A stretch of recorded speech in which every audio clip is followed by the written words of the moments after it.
오늘 우리 교신 하나님의 말씀은 마가복음 14장 32절에서 42절까지 말씀입니다.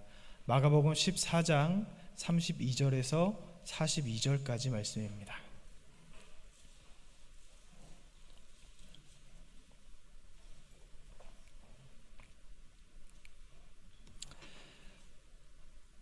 마가복음 14장 32절에서 42절 말씀, 제가 한 절, 여러분들이 한 절 돌아가면서 읽겠습니다. 그들이 겟세마네라 하는 곳에 이름에 예수께서 제자들에게 이르시되 내가 기도할 동안에 너희는 여기 앉아 있으라 하시고,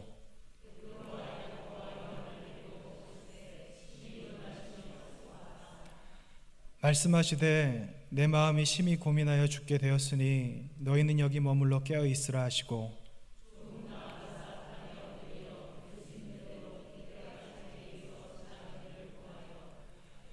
이르시되 아빠 아버지여, 아버지께는 모든 것이 가능하오니 이 잔을 내게서 옮기시옵소서.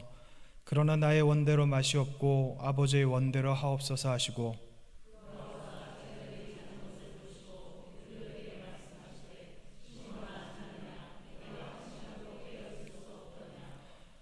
시험에 들지 않게 깨어 있어 기도하라. 마음에는 원이로되 육신이 약하도다 하시고, 다시 오사 보신즉 그들이 자니 이는 그들의 눈이 심히 피곤함이라. 그들이 예수께 무엇으로 대답할 줄을 알지 못하더라.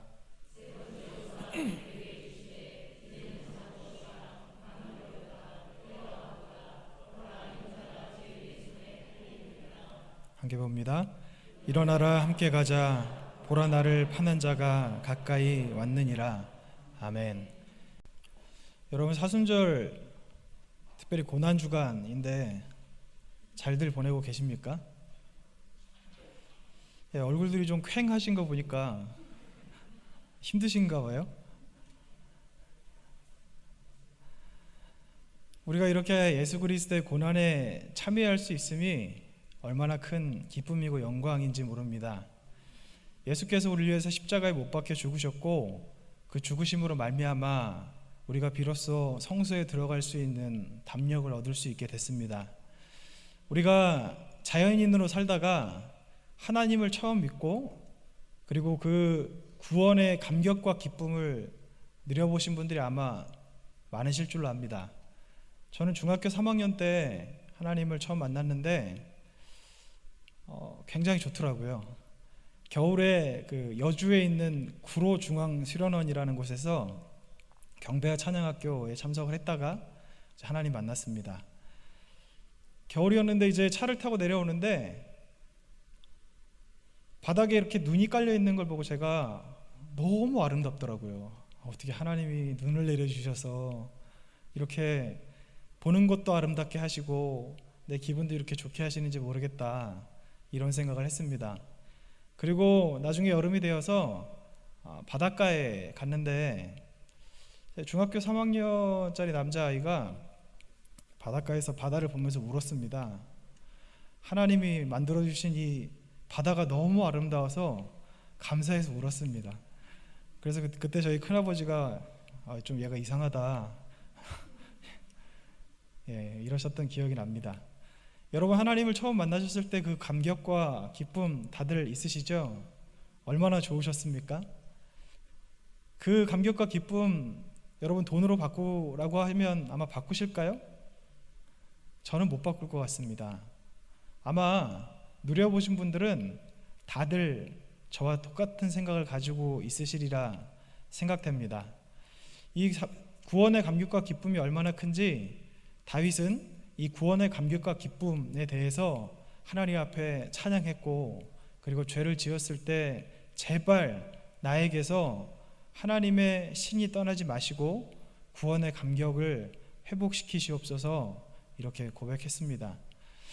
그런데 참 우리에게 안타까운 일이 무엇이냐면요, 우리가 이렇게 구원받은 자로 하나님의 자녀로 거듭나지 않습니까?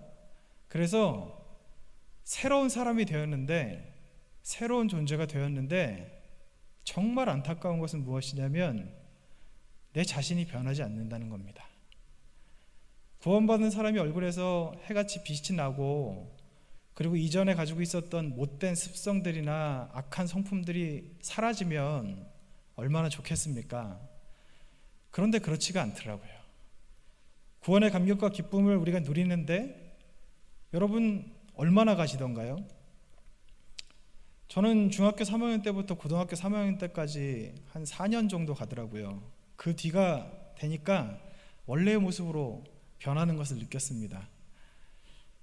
그래서 하나님께서는 우리에게 모든 사람이 구원을 받는 것뿐만 아니라 진리에 이르기를 원하신다고 말씀하셨던 겁니다.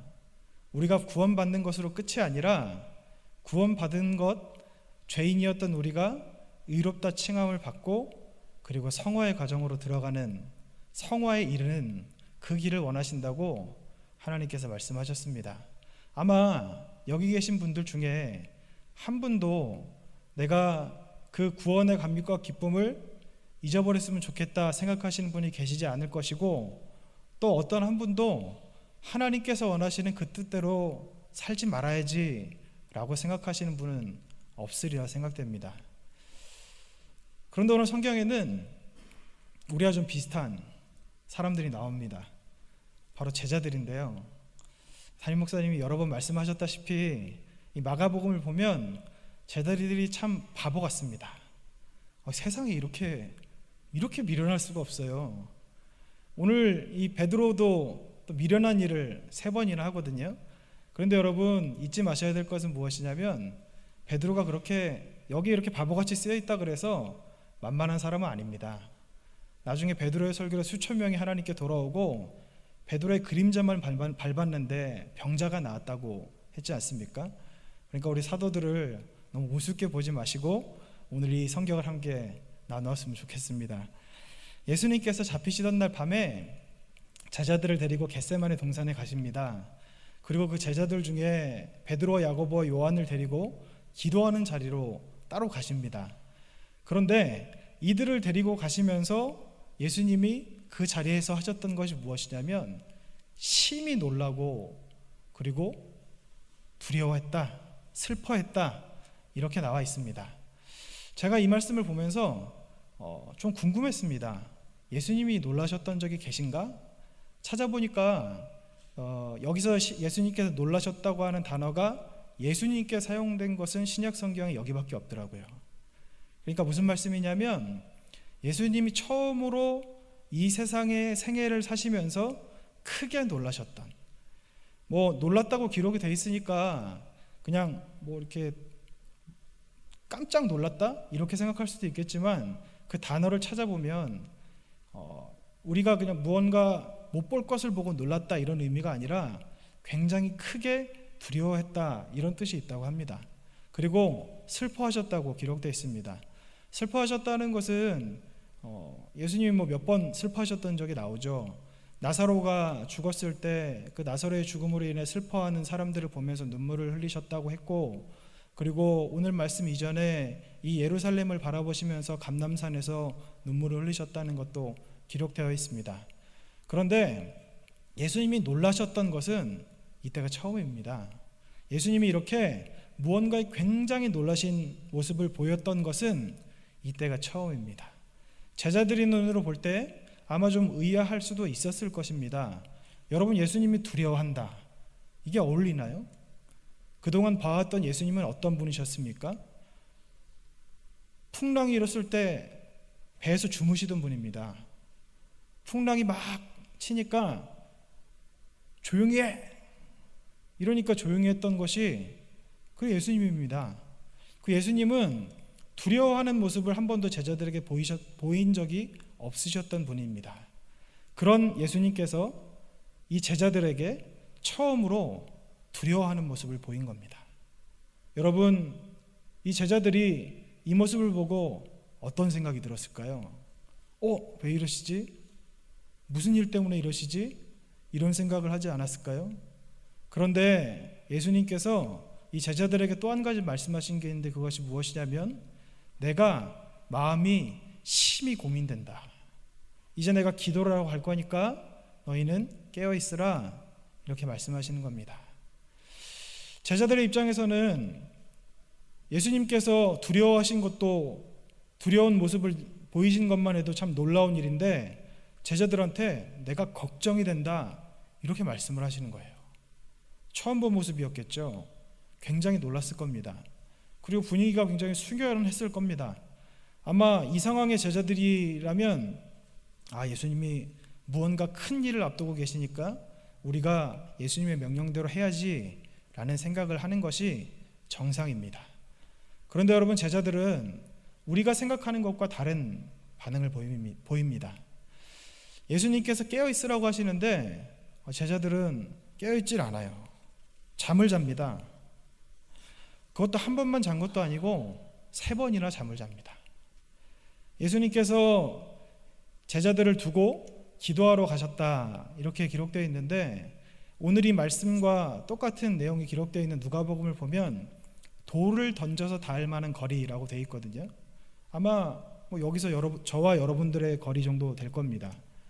멀지 않은 거리거든요. 이렇게 가까운 거리에서 예수님께서 기도를 하시는데 통곡하며 기도하신 겁니다. 부르짖으면서 기도하신 겁니다. 아버지, 하실 수만 있으면 이 잔을 나에게서 옮겨주시옵소서, 이렇게 기도하시는 겁니다. 오늘 말씀에는 그렇게만 기록되어 있지만 누가복음에는 좀 다르게 써져 있죠. 땀방울이 핏방울이 되는 것 같이 기도하셨다고 기록되어 있습니다. 여러분 한번 생각을 해보십시오. 제자들이 자기들의 모든 것을 버리고 따랐던 그 예수님, 주님, 그 주님께서 눈에 바로 보이는 이 거리에서 땀방울이 핏방울이 되도록 간절하게 기도하고 계십니다.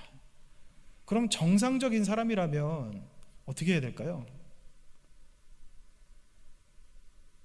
자야 됩니까? 아니면 같이 기도해야 됩니까? 당연히 기도해야죠. 잠이 오면 안 되는 상황인 거죠. 어떤 변명을 댄다 하더라도 잠을 자면 안 되는 상황인 겁니다. 그런데 제자들은 잠을 잤습니다. 한 번도 아니고 3번이나 잠을 잤습니다. 예수님께서 처음에 그렇게 말씀하신 다음에 제자들을 찾아왔을 때 제자들이 자니까 베드로에게 말씀하시죠. 시몬아, 네가 좀 깨어 있어라. 한시도 깨울 수도 없느냐, 이렇게 말씀을 하시고 돌아가서 또 기도를 하십니다.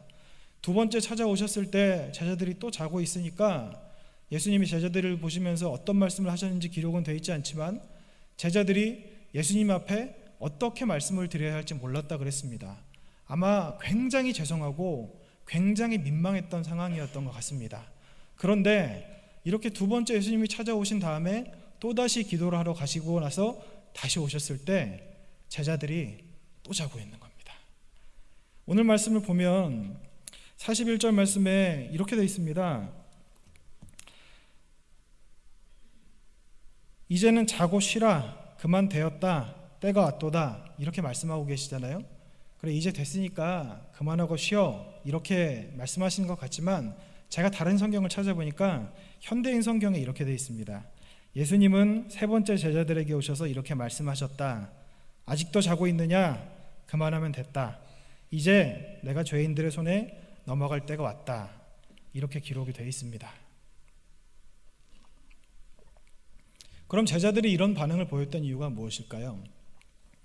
제자들은 왜 그렇게 심각한 상황에서, 절대 자면 안 되는 상황에서 자고 있었을까요? 제자들이 예수님을 생각하는 마음이 부족해서였을까요?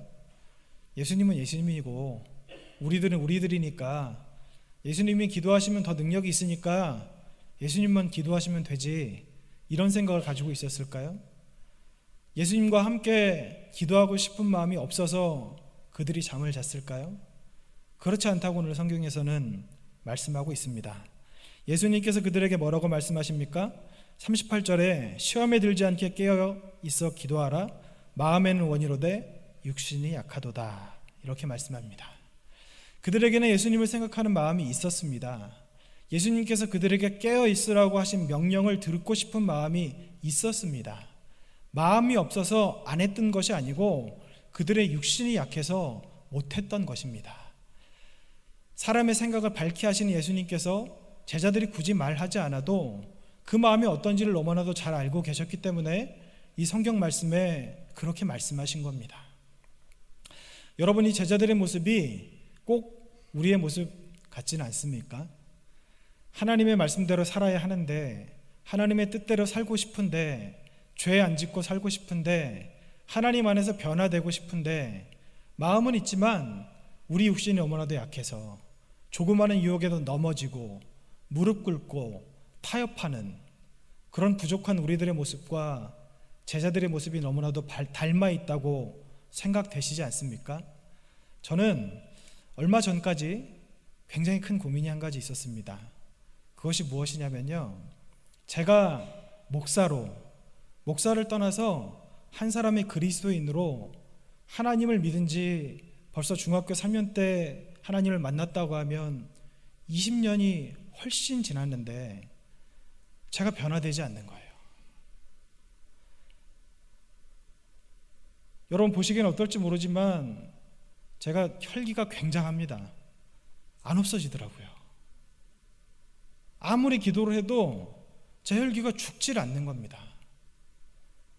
그리고 하나님께서 하나님을 믿는 우리들에게 하셨던 그 말씀, 하나님을 사랑하고 내 이웃을 사랑해라. 그런데 여러분, 이웃사랑이 너무 안 되는 겁니다. 누군가 저를 불편하게 하면 그 사람이 싫고, 얼굴도 보기 싫고, 웃으면서 겉으로 이야기를 하지만 속으로는 그 사람을 너무나도 많이 죽였던 것이 저의 모습입니다. 그런데 여러분, 제 마음이 어땠을까요? 제가 변화되고 싶은 마음이 없어서 그랬을까요? 제가 어떻게까지 기도했는지 아십니까? 성경에 보면 하나님의 눈은, 하나님이 이 땅을 두루 감찰하사 자기를 전심으로 찾는 자에게 능력을 베푸신다고 하셨는데, 하나님 왜 이렇게 약속하셨는데 제가 하나님 앞에 변화되게 해달라고 하는 기도도 안 들어주십니까? 제가 부자가 되게 해달라는 것도 아니고, 제가 좀 잘나게 해달라는 것도 아니고, 하나님 뜻대로 살고 싶은데 왜 제가 이렇게 기도하는데 저의 기도를 들어주시지 않습니까? 이런 기도까지 했습니다. 너무 답답하더라고요. 너무 속이 상하더라고요. 그런데 이제는 더 이상 고민이 아닙니다. 제가 변해서가 아니라 변할 수 있는 방법을 찾았기 때문입니다. 어떻게 하면 예수님께서 우리에게 하라고 하신 대로 살아갈 수 있는지 그 길을 찾았기 때문입니다. 어떻게 하면 제자들이 이렇게 피곤하고 힘이 들어서 잠이 오는 상황에서도 예수님의 명령대로, 예수님께서 말씀하신 대로 깨어서 기도할 수 있는지 그 방법을 찾았기 때문입니다. 제가 그렇게 하나님 앞에 간절하게 기도했음에도 불구하고 저의 삶이 변하지 않았던 이유가 무엇인지, 말씀을 읽고 그리고 말씀을 듣고 그리고 하나님의 뜻대로 살아가려고 열심히 찾던 중에 발견하게 됐습니다. 그 이유가 무엇이냐면요, 제가 육체의 일을 너무 많이 하더라고요. 너무 육체의 일만 하고 있더라고요. 무슨 말씀이냐면요, 로마서 7장 22절에서 23절에 내 속사람으로는 하나님의 법을 즐거워하되 내 지체 속에서 한 다른 법이 내 마음의 법과 싸워 내 지체 속에 있는 죄의 법으로 나를 사로잡는 것을 보는도다. 로마서 7장 25절에 우리 주 예수 그리스도로 말미암아 하나님께 감사하리로다. 그런즉 내 자신이 마음으로는 하나님의 법을, 육신으로는 죄의 법을 섬기노라. 아멘. 사도 바울이 말씀하신 이유가 무엇인지 아십니까? 사도 바울이 여기서 말씀하시는 것이 무엇인지 아십니까? 제가 했던 고민을 사도 바울도 똑같이 하셨습니다. 제가 했던 그 고민을 사도 바울도 똑같이 했고 하나님 앞에 저와 같은 기도를 드리셨던 것 같습니다. 제가 그렇게 하나님의 뜻대로 변하기 원한다고 하면서, 더 사랑하기 원하고 예수 그리스도 닮아가기 원한다고 하면서 마음으로는 그렇게 간절했는데 하나님께서 그 기도를 들어주시지 않으셨던 이유는 무엇이냐면 제가 육체의 일에 집중했기 때문입니다. 사도 바울이 말씀하시는 것이 바로 그것입니다. 제가 육체의 일을 하니까 마음으로는 하나님을 따르고 싶지만 제 육신이 아직 살아있으니까, 제 육신이 아직 십자가에 못 박혀 죽지 않았으니까, 그래서 죄가 제 육신을 무기로 삼아 저를 하나님의 뜻이 아닌 사탄의 뜻대로 살도록 이끌었다는 것입니다. 그럼 여러분, 우리가 그리스도와 함께 십자가에 못 박혀야 되는데 이거 어떻게 하면 될까요? 우리는 살아있는데, 멀쩡히 살아서 숨쉬고 있고, 배고프면 밥도 먹어야 되고, 졸리면 잠도 자야 되는데, 하나님께서 우리의 생명을 거두어 가지 않으시면 그때까지는 우리는 이 육신을 입고 살 수밖에 없는데, 어떻게 하면 우리가 십자가에 우리 육신을 못 박을 수 있을까요?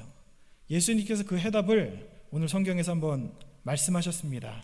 아까 우리가 함께 읽었던 말씀 중에 베드로에게 처음 찾아오셔서 예수님께서 하셨던 말씀이 이것이죠. 시몬하지 않느냐, 내가 1시간도 깨어있을 수 없더냐, 시험에 들지 않게 깨어있어 기도하라, 이렇게 말씀하십니다. 예수님이 하시는 말씀이 깨어서 기도하라 이렇게 말씀하시거든요. 그런데 여러분, 이거 예수님께서 말씀하시지 않아도 우리가 이미 다 알고 있는 것 아닙니까? 하나님의 뜻대로 살려면 어떻게 해야 됩니까? 기도해야죠. 우리가 하나님의 뜻을 따라 살려면, 예수 그리스도를 닮아가려면 어떻게 해야 됩니까? 기도해야죠. 시험에 들지 않으려면 어떻게 해야 됩니까? 기도해야죠. 너무나도 당연한 말씀을 예수님께서는 하고 계십니다. 도대체 이게 무슨 말씀일까? 도대체 왜 예수님께서 우리에게 다 아는 말씀을, 어떻게 보면 좀 식상하다고까지 할 수 있는 말씀을 제자들에게 하고 계실까? 이 생각을 해봤습니다. 이미 피곤해서 자고 있는 제자들에게 깨어서 기도하라, 죄 짓고 있는 우리들에게 죄 짓지 말아라, 이렇게 말씀하시는 것과 같거든요. 이거는 우리가 살면서 참 많이 경험하고 좌절했던 부분 아닙니까? 그런데 예수님께서 우리에게 말씀하시는 그 해답이 바로 이렇게 말씀을 하시는 겁니다. 이게 도대체 무슨 뜻일까요? 사도 바울은 이 부분에 대해서 육체라고 말을 했는데, 그 육체에 대해서 어떻게 말씀을 하셨냐면, 내가 육체를 쳐서 복종시킨다, 이렇게 말씀하고 있습니다. 육체를 쳐서 복종시킨다는 뜻이 도대체 무엇일까요? 여러분 혹시 알고 계십니까? 하지 말아야지, 그만해야지, 이러면 육체가 복종이 됩니까? 제자들도 그런 마음을 가지지 않았을까요? 눈꺼풀이 천근만근으로 내려올 때 제자들이 어떤 생각을 가졌을까요? 아유, 졸리니까 자자 안 되겠다, 이랬을까요? 아니면 자면 안 되는데, 예수님 저렇게 피눈물 흘리면서 기도하시는데 우리가 도와드려야 되는데, 이런 마음을 가졌을까요? 아마 후자일 것입니다. 우리도 마찬가지 아닙니까? 우리가 그러면 어떻게 해서 육체를 쳐서 복종시킬 수 있을까요? 사도 바울은 이 부분에 대해서 로마서 8장 5절에 육신을 따르는 자는 육신의 일을, 영을 따르는 자는 영의 일을 생각하나니, 이렇게 말씀하고 있습니다. 무슨 말씀이냐면요, 육체에 관한 일을 하는 사람은 육체를 따라가는 사람이 되고, 영의 일을 하는 사람은 영을 따라가는 사람이 된다는 겁니다. 쉽게 말씀드리면, 우리 지금 예수를 깊이 생각하라 사순절 기간을 지내고 있지 않습니까? 그 책자에 보면 금식이 나옵니다. 여러분, 금식을 왜 할까요? 무엇 때문에 금식을 할까요? 제가 예전에 금식을 해본 적이 있는데요, 금식을 좀 하다 보니까 처음엔 굉장히 힘들었거든요. 그런데 이 금식을 하면서 느꼈던 것이 무엇이냐면요, 금식을 하면 식욕이 사라지고 수면욕이 사라집니다. 아무런 욕구가 생기질 않습니다. 그래서 말씀을 듣는데 굉장히 집중되고, 기도하는데 그렇게 정신이 맑을 수가 없습니다. 육체가 죽어지면, 이 육체에 힘이 빠지면, 육체가 그렇게 힘이 빠져가지고 아무것도 할 수 없는 상태가 되면 비로소 영이 살아나서 집중할 수 있다는 이야기입니다. 이것을 다른 곳에 적용하면 이렇습니다. 육체의 일이 여러분 무엇일까요? 영의 일은 또 무엇일까요? 영의 일을 먼저 말씀드려 볼까요? 영의 일은 말씀 보는 것이죠. 예배하는 것이죠. 기도하는 것이죠. 금식하는 것이죠. 찬송하는 것이죠. 하나님께 봉사하는 것이죠. 이게 영의 일입니다. 그럼 육체의 일은 무엇일까요? 드라마 보는 것, 내가 읽고 싶은 책 읽는 것, 잡담하는 것, 유행가 부르는 것, 먹고 싶은 음식 배 터지게 먹는 것, 이게 육체의 일 아니겠습니까? 사도 바울이 오늘 우리에게 하시는 말씀은 무엇이냐면, 우리가 육체의 일을 따라서 하면 육체의 힘이 세지고 영의 일을 하면 영의 힘이 세진다는 겁니다. 그런데 우리가 육체의 일을 하고 영의 일을 똑같이 한다면 영이 이겨야 되는데 우리는 육신이 있기 때문에 영이 이길 수 없습니다. 어떤 목사님으로부터 이런 이야기를 들었습니다. 예전에 미국으로 여행을 가셨는데 어떤 노 신사 한 분이 개 2마리를 이렇게 국립공원 앞에서 데리고 계신 거예요. 근데 그분이 하시는 일이 뭐냐면 이 개를 2마리를 쌈을 붙입니다. 쌈을 붙여가지고 지나가는 관광객들한테 이길 것 같은 쪽에 걸어서 돈을 따십시오 이렇게 이야기한답니다. 그런데 이분이 사람들이 이렇게 돈을 걸고 막 이렇게 개가 싸우잖아요. 막 심하게 싸우는 건 아니지만 이제 물었답니다. 누가 이길 것 같냐고 개 주인 그 노신사분에게 물으니까 뭐 이 개가 이길 것 같다 그러면 이 개가 이기고 또 저 개가 이길 것 같다 그러면 저 개가 이기고 뭐 이랬답니다. 이게 하루 이틀 본 것이 아니라 지나가면서 몇 번을 보셨는데 그분이 이긴다고 하는 개만 이긴 거예요. 그래서 너무 궁금해서 물었답니다. 어떻게 이긴다고 하는 개만 이깁니까? 그랬더니 그 노신사분이 하셨던 말씀이 그렇게 말씀하시더라고요. 내가 이기는 게 밥을 많이 줬거든요. 이렇게 말씀하시더라고요. 개가 밥을 많이 먹으니까 당연히 힘이 세죠. 밥을 못 먹으면 힘을 못 쓰는 것은 당연한 것 아닙니까? 여러분, 우리의 육체와 영도 마찬가지입니다. 우리가 하나님을 따르고 싶다고 마음은 가지고 있지만 여러분, 사실 우리가 그런 마음은 가지고 있어도 우리의 관심이 하나님이 아니라 세상에 향해 있지는 않습니까? 우리의 눈으로는 성경을 읽어야 되는데 드라마를 보고 있고, 우리의 입으로는 기도를 해야 되는데 잡담하고 남을 험담하고 있고, 우리의 생각으로는 하나님을 생각해야 되는데 온갖 세상의 것들을 생각하고 있고, 우리의 입으로는 하나님을 찬송해야 되는데 세상의 유행가를 흥얼거리고 있는 것이 우리의 모습 아닙니까? 육신이 약해서 그럴까요? 그렇지 않습니다. 우리의 관심이 거기 있다는 이야기입니다. 우리가 입으로는 하나님을 따르겠다고 하지만 사실 우리의 관심은 세상에 있기 때문에 거기에서 더 큰 기쁨을 느끼기 때문에 세상의 것에 만족하고 그것을 따라가는 삶을 살다 보니까 우리의 육체가 강해지고 우리의 영이 약해져서 믿음의 싸움에서 영이 이길 수 있는 방법이 없어지는 겁니다. 그분이 그렇게 말씀하시더라고요. 우리의 입을 금식해야 되고, 우리의 눈을 금식해야 되고, 우리의 손을 금식해야 되고, 우리의 발을 금식해야 됩니다. 그리고 우리의 영에 진수성찬을 차려주어야 합니다. 열심히 예배하고 열심히 찬송하고 날마다 성경 읽고 금식하면서 하나님을 따르면 육신과 영의 싸움에서 마치 어른과 어린아이가 싸우는 것 같이 영이 이길 수밖에 없을 것입니다. 이렇게 말씀하시는 겁니다. 여러분, 우리는 구원을 받은 것뿐만 아니라 진리에 이르러야 합니다. 그것이 하나님께서 우리에게 원하시는 하나님의 뜻입니다. 다른 말로 우리가 칭의 받은 다음에 성화의 과정으로 들어가는데, 이 성화의 과정, 이 성화의 싸움, 육체를 쳐서 굴복시키는 싸움을 평생 해야 된다는 겁니다. 사도 바울이 내가 육체를 쳐서 복종시킨다는 말씀 뒤에 어떤 말씀을 하셨는지 아십니까? 내가 복음을 전하고 도리어 내가 버림받을까 두려워한다. 무슨 말씀입니까? 평생 하나님을 위해서 사역을 해도 내 육체를 복종시키지 못하면 주님 곁으로 갔을 그때 내가 버림받을 수 있다. 우리는 평생 이 싸움을 해야 된다. 이렇게 말씀하시는 겁니다. 하나님이 우리를 구원해 주시는 하나님의 은혜는 거저 주시는 은혜죠. 우리의 노력으로 된 것이 아닙니다. 하나님을 믿는 그 믿음으로 구원을 받게 되는데, 여러분, 믿음으로 구원을 받았지만 우리가 변화되는 것은 공짜로 되는 것이 아닙니다. 공짜로 될 수가 없습니다. 제가 전에 섬기던 교회에서 청년들 수련회 때 말씀을 전한 적이 있는데 청년들이 그렇게 이야기하더라고요.